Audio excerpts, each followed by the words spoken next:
नमस्कार साथियों, बेस्ट ज्ञान चैनल पर मैं बीरम सिंह आप सभी का स्वागत करता हूं। अपेक्स बैंक ने हाल ही में एक विज्ञापन जारी किया है कैडर अधिकारियों के विभिन्न पदों पर भर्ती के लिए। सरकारी बैंक है, वेतन अच्छा खासा है और अच्छी बात यह है कि इसमें जो अप्लाई करने के लिए डेट है वह आगे बढ़ा दी गई है। पहले कैडर अधिकारियों के विभिन्न पदों पर भर्ती के लिए अंतिम तिथि थी 7 फरवरी, लेकिन अब इसे आगे बढ़ाकर कर दिया गया है 15 फरवरी 2021, यानी कि 15 फरवरी तक आप इसमें अप्लाई कर सकते हैं। ऑफिशियल नोटिफिकेशन के जरिए हम देखेंगे पूरी जानकारी इस भर्ती प्रक्रिया के बारे में और इसका सिलेबस क्या रहेगा, पूरी प्रक्रिया क्या रहेगी। वीडियो को पूरा देखिए ताकि पूरी जानकारी आपको मिल पाएगी। कुल वैकेंसी की बात हम करें तो 75 पोस्ट है, लेकिन इसमें वेतन आप सुनेंगे तो चौंक जाएंगे। वेतन इसमें काफ़ी अच्छा है, फीस भी काफ़ी अच्छी है, इसलिए यहाँ पर कंपटीशन आपको कम देखने को मिलेगी। क्योंकि ये जो भर्ती निकली है इसका प्रचार प्रसार इतना नहीं हुआ है, यही कारण है कि इसमें कम लोग अप्लाई करने वाले हैं।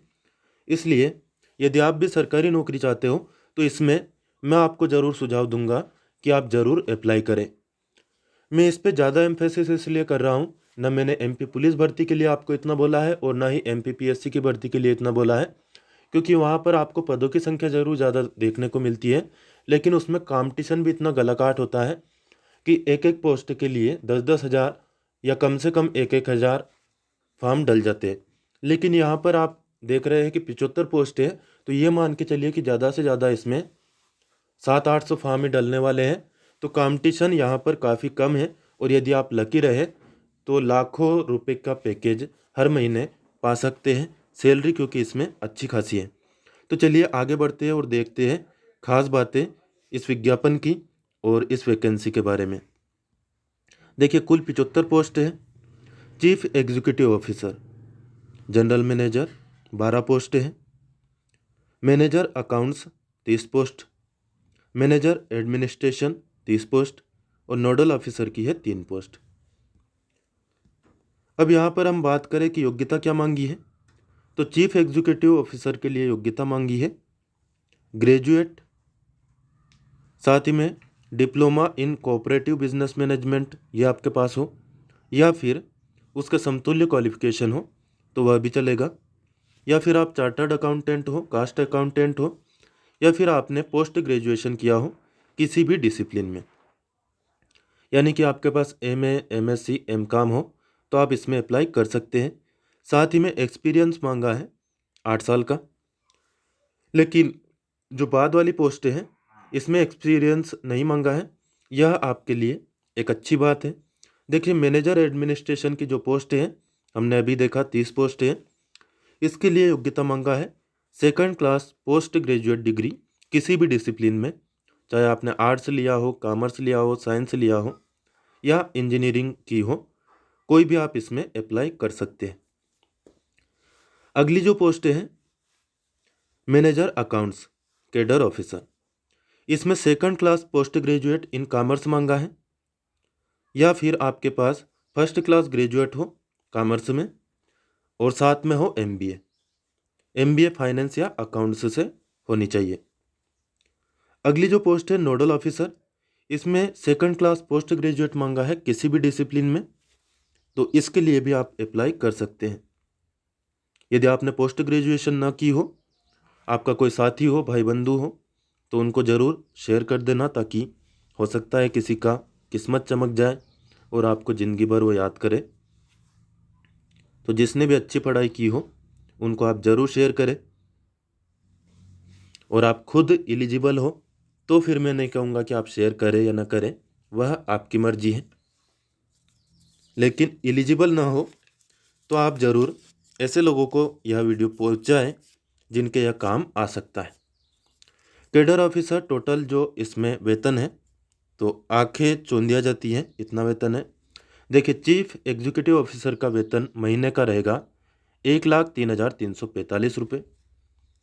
मैनेजर अकाउंट्स का वेतन रहेगा 73,205 रुपये। मैनेजर एडमिनिस्ट्रेशन और नोडल ऑफिसर का वेतन भी 73,205 रुपये महीना रहने वाला है। इसमें आयु की बात करें तो 18 साल से लेकर 50 साल तक का व्यक्ति अप्लाई कर सकता है। एज रिलैक्सेशन भी इसमें शामिल है।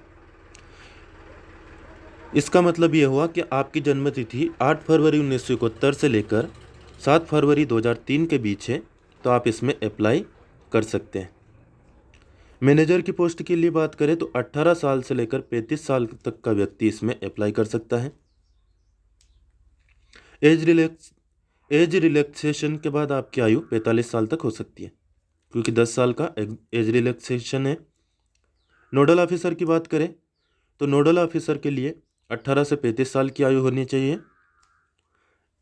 जिनको आयु सीमा में छूट होती है उन वर्गों के लिए 45 साल तक आयु सीमा में छूट हो सकती है। इसका मतलब यह हुआ कि आपका जन्म 8 फरवरी 1986 से 7 फरवरी 2003 के बीच में हुआ हो।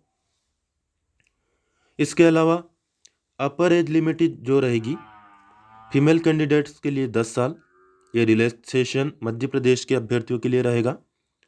शेड्यूल कास्ट या शेड्यूल ट्राइब यानी कि SC ST के अभ्यर्थियों के लिए 5 साल, जो पहले से बैंक में काम कर रहे हो उनके लिए 5 साल, और फिजिकली हैंडीकैप्ड के लिए 5 साल, यह आयु सीमा में छूट रहेगी। बात करें कि कैसे अप्लाई करें, तो वह भी देख लेते हैं।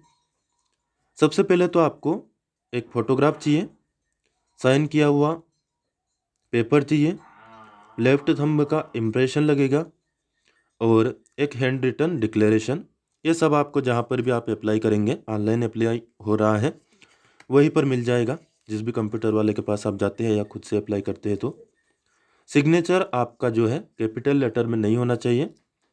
लेफ्ट थंब का इम्प्रेशन ही आपको लगाना है, ये भी याद रखिएगा।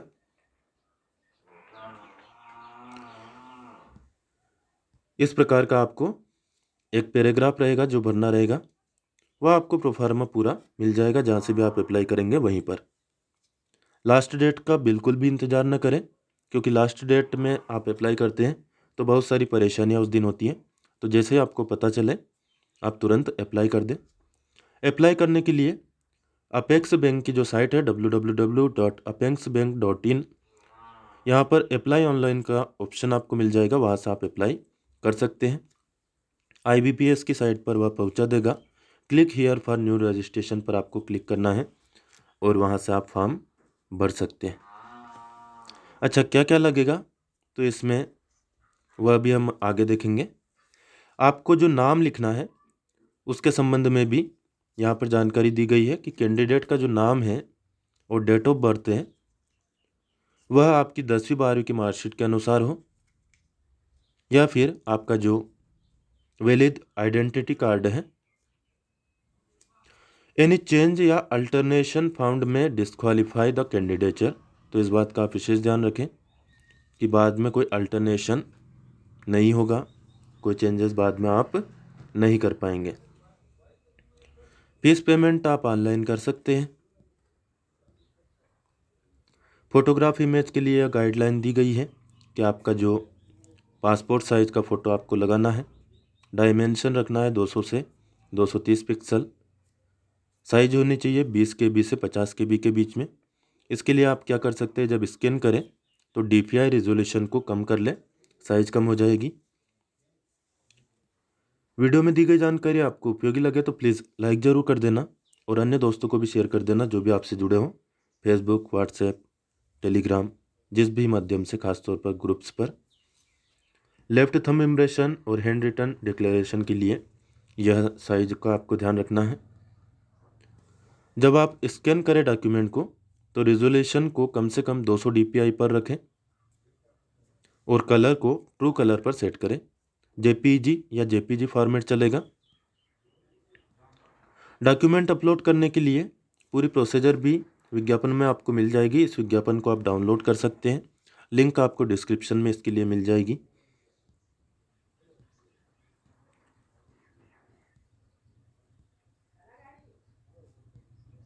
अब बात करें सिलेबस की, तो देखिए जो प्री एग्जामिनेशन आपका होगा general manager, manager accounts, manager administration और नोडल ऑफिसर के लिए सेम रहेगा सिलेबस सभी के लिए। इंग्लिश लैंग्वेज 30 क्वेश्चन 30 नंबर के 20 मिनट में आपको सोल्व करने रहेंगे इंग्लिश में। रीजनिंग 35 नंबर के 35 क्वेश्चन 20 मिनट में सोल्व करने रहेंगे। बाइलिंगुअल यानी कि हिंदी इंग्लिश।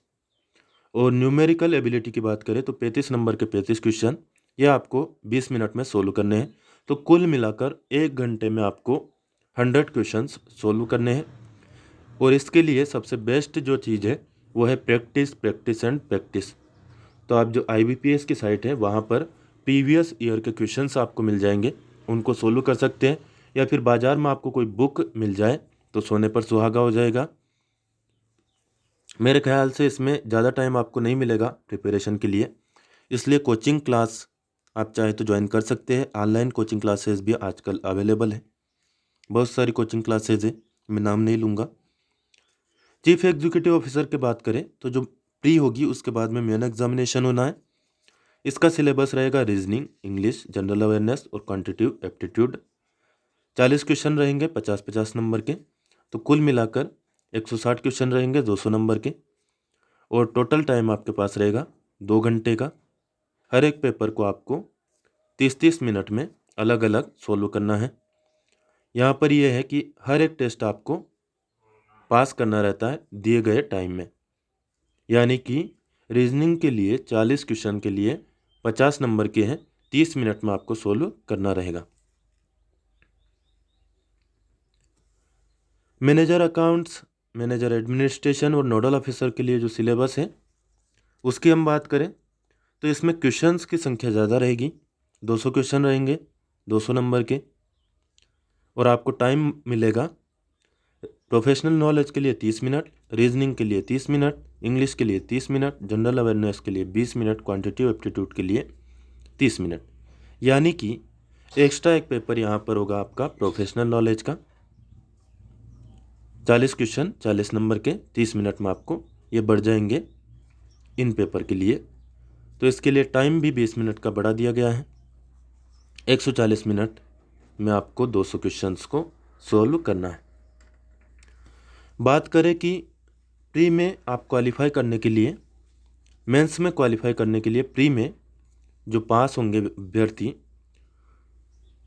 जो पोस्ट की संख्या है उनसे 3 गुना को लिया जाएगा। यानी कि यदि 75 पोस्ट हैं तो प्री में क्वालिफाई करेंगे कितने कैंडिडेट, 75 में आप 3 का गुणा कर लीजिए, लगभग 215 कैंडिडेट।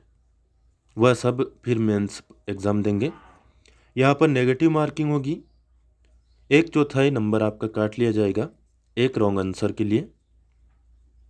और अल्टरनेटिव आंसर जो है 5 है, यानी कि तुक्का लगाने की कोशिश बिल्कुल भी नहीं करनी है, क्योंकि 4 चांस है कि गलत होगा आंसर यदि तुक्का लगाते हैं तो, और 1 चांस है कि आंसर सही होगा।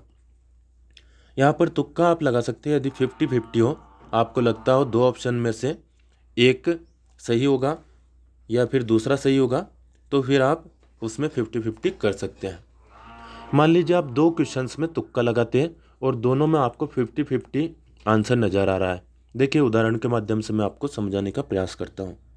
मान लीजिए एक प्रश्न है कि भारत के वर्तमान राष्ट्रपति कौन है। आपको पता है कि रामनाथ कोविंद है या फिर एम वेंकैया नायडू है।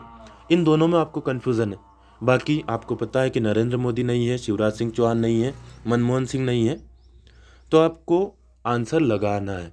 हो सकता है रामनाथ कोविंद आपका सही आंसर हो जाए, या हो सकता है आप एम वेंकैया नायडू भी लगा लें। तो यहाँ पर आपका 50-50 की चांस रहेगा। तो ऐसे में आपको ज़रूर उस क्वेश्चंस को सोल्व करके आना है। लेकिन आपको पता है कि नहीं पाँचों में से कौन सा होगा ये मुझे नहीं पता, और फिर भी आप टिक करके लगाते हैं तो फिर आपको नुकसान होना तय है। मैं इसलिए कह रहा हूँ क्योंकि देखिए एक आंसर को आप सही करते हैं तो आपको पूरा का पूरा 1 नंबर मिलेगा, जबकि गलत करते हैं 4 आंसर आप गलत करते हैं तब जाके आपका 1 नंबर कटता है। यहाँ पर जैसा कि मैंने पिछला आपको उदाहरण देकर समझाया, इसी प्रकार से अगला क्वेश्चन आ जाता है कि भारतीय संविधान का अनुच्छेद 19 किससे संबंधित है। उसमें भी आपके पास 2 ऑप्शन है और दोनों में से आपको कन्फ्यूज़न है। बाकी जो 3 ऑप्शन है उनके बारे में आपको कन्फ्यूज़न नहीं है। तो ऐसे में क्या होगा, एक आंसर आपने गलत भी कर दिया तो दूसरे से उसका कवरेज हो गया, यानी कि हिसाब बराबर। आप फ़ायदे में कैसे हैं, एक आंसर आपने सही कर दिया 1 नंबर आपको मिल गया, एक आंसर आपने गलत कर दिया तो आपका कितना कटा, एक चौथाई कटा, तो कुल मिलाकर आपको 0.75 मार्क्स का फायदा होता है। तो इस बात का आप विशेष ध्यान रखें। Cut offs are applied in 3 stages: an score in individual test of English language, an score in individual test of general awareness, professional knowledge and total score। तो कट ऑफ आपका इस प्रकार बनेगा, यानी कि इंग्लिश आपकी अच्छी खासी मजबूत होनी चाहिए।